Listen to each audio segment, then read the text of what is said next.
Ferramenta Brush. Brush é a nossa ferramenta pincel. Ela está aqui na nossa barra de ferramentas.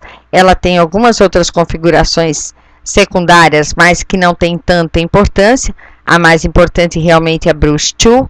E assim que a gente escolhe o nosso pincel, nós vamos encontrar aqui em cima as propriedades do que eu posso fazer com o pincel.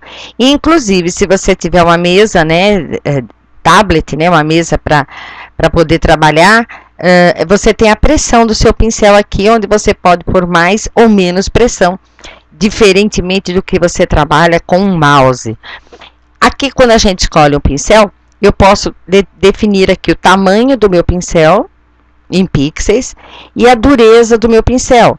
Se eu colocar ele no 100% hardness, ele vai ser um pincel com a borda dura.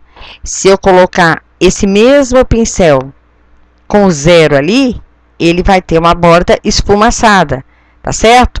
Vamos escolher uma outra cor aqui, para a gente poder visualizar mais opções do nosso pincel.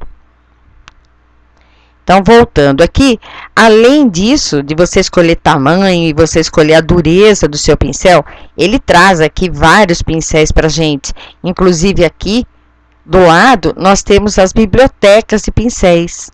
Então, eu posso escolher alguma biblioteca aqui, como, por exemplo, essa Natural Brushes, e ele vai perguntar se eu quero substituir estes pincéis pelos que eu escolhi, e ele trouxe ali para a gente. Então, eu posso usar este pincel aqui, eu vou aumentar o tamanho dele para a gente visualizar melhor, e quando eu der um clique na tela, ele vai mostrar. Se eu ficar clicando várias vezes, ele vai pôr mais cor, em cima do pincel, tá? Outra biblioteca interessante que o pincel tem aqui, vamos lá buscar alguma outra interessante para mostrar para vocês. Esses especiais efeitos aqui, é bem interessante a biblioteca. Ele pergunta novamente se eu quero substituir. Eu vou dar um OK. Se eu quisesse acrescentar a estes pincéis aqueles que eu escolhi, eu clicaria no Append, que é acrescentar, mas eu pedi só para ele trazer. Então, eu vou pegar essa borboleta aqui. Vocês vão ver que ele vai colocar nas cores que eu tiver ali. Eu vou escolher um vermelho e vai ficar vermelho e verde. E quando eu clicar na minha borboletinha, vou aumentar o tamanho dela aqui, e arrastar o meu mouse, ela vai criar várias borboletinhas coloridas.